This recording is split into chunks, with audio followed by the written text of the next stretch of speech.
Is that so?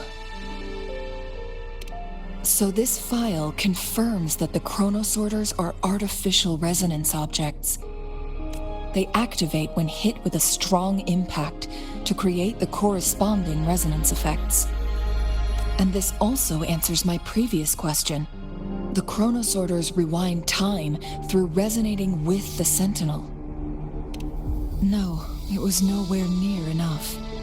The chronosorters shut down once they are removed from the Sentinel's range or the abnormal time flow on Mount Firmament. Plus, as artificial resonance objects, their capacity is limited. According to the Court of Savante researchers, there was a hypothesis that could potentially make them more powerful, the Second Resonance Awakening hypothesis, which states the collision between two resonating frequencies might cause a Second Resonance Awakening. Yes, that fight has to happen to trigger a Second Resonance Awakening for Jinshi, so she may exert even stronger resonance abilities, ones that allow her to restore the flow of time. Countless chronosorters were made to collide with the Sentinel's frequencies, but they were no match. All the machines turned to dust. One chronosorter briefly showed the power to restore time before breaking apart. This proved that a second awakening can indeed improve resonance ability. The research log mentioned that all chronosorters were working in an overdrive mode. It's similar to how human resonators experience overclocking, they wrote. Overclocking happens when a resonator overexerts their ability. And this researcher who wrote this suggests that it might be the key to triggering a second awakening. No, it's not. Exhausting oneself will only result in destruction. In addition, I noticed another detail in these records.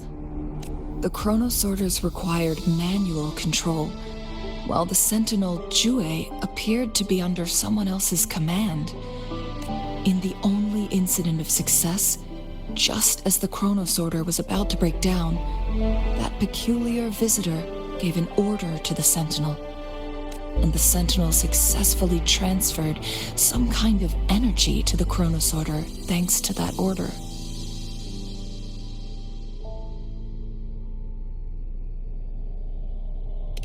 Rover, do you have an idea?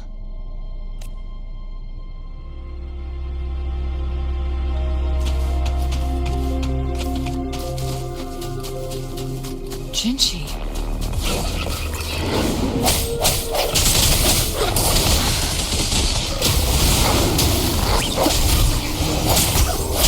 Keep it together. Commence healing.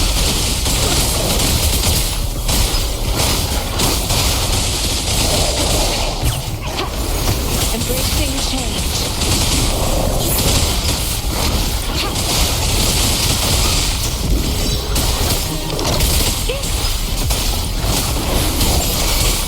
Rejuvenating the snow.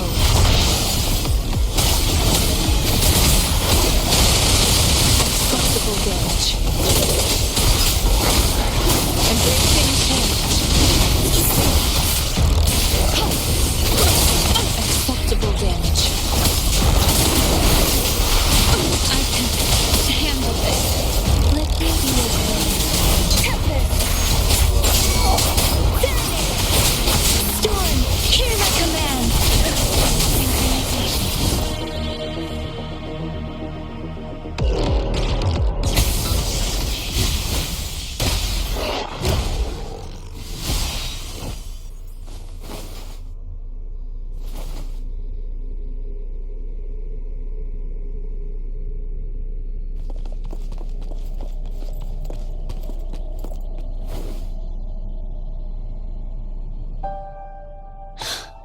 You.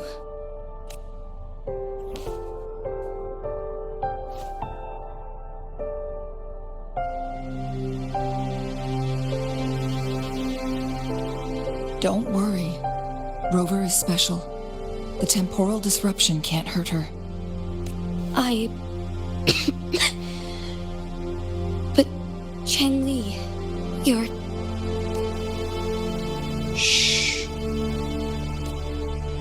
gave my word to be your pawn, and I intend to keep it. As your teacher and courtier, it is only right for me to do so.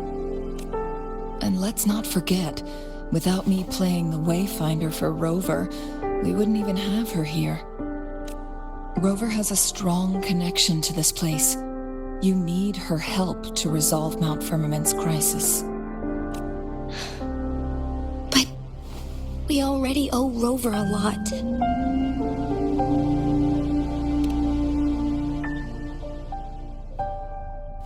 Thank you, Rover. Thank you.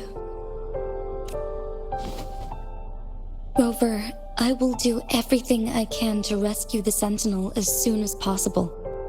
And we can finally talk to it in person. It will surely have the answers you want. Let's cut to the chase. What did you find in Truthseeker's past, Jinchi?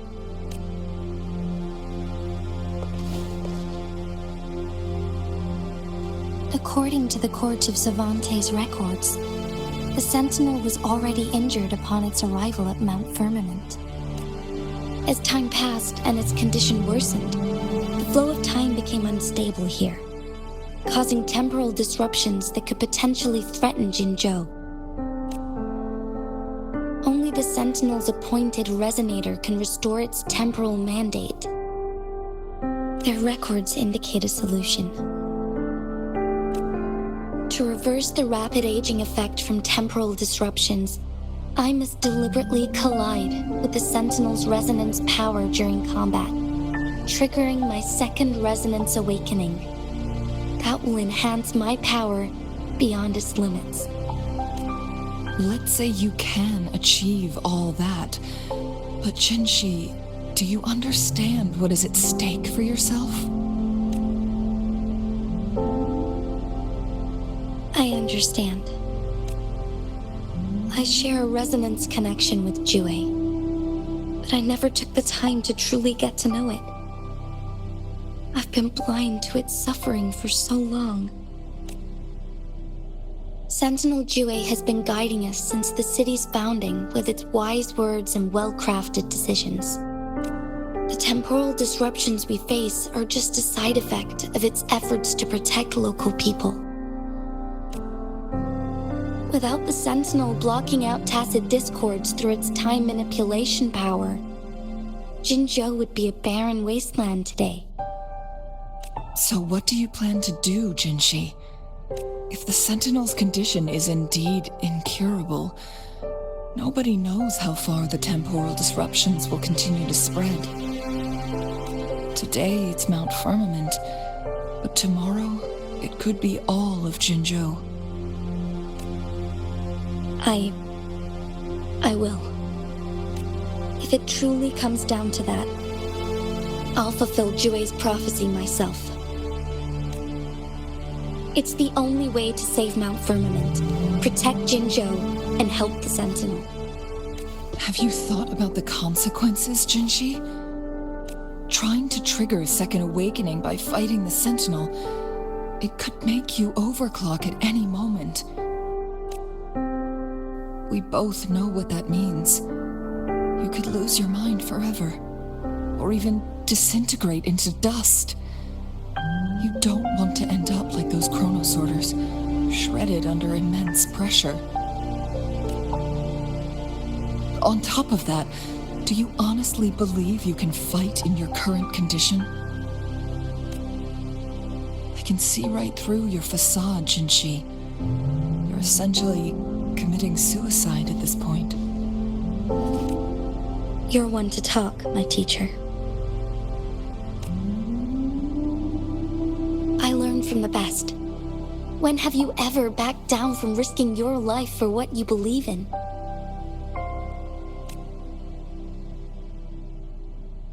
Oh? I don't remember ever teaching you that.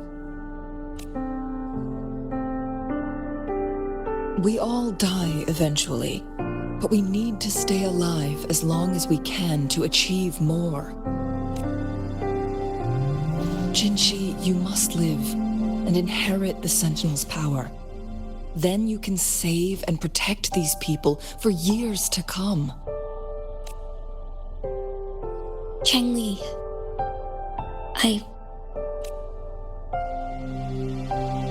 Jinshi, I don't intend to stop you.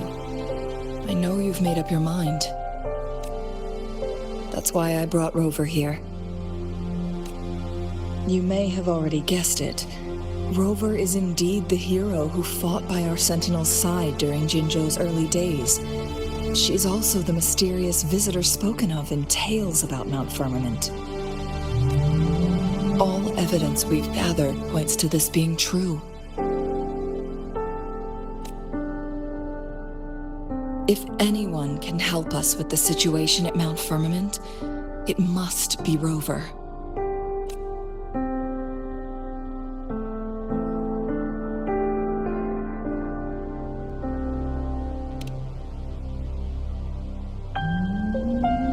thank you, my teacher. Jingxi will keep your words in mind. Lastly, we still don't know for sure how the Fraxidus is keeping our Sentinel trapped.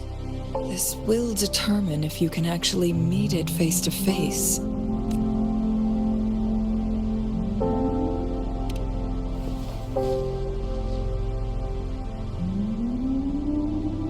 Yes, it could be any of these scenarios. Lady Xingyi is already on the case. We should get an answer soon. The cipher key should be inside the stone chamber, behind its entrance gate. There is one more flare stone to work out. Let's get moving.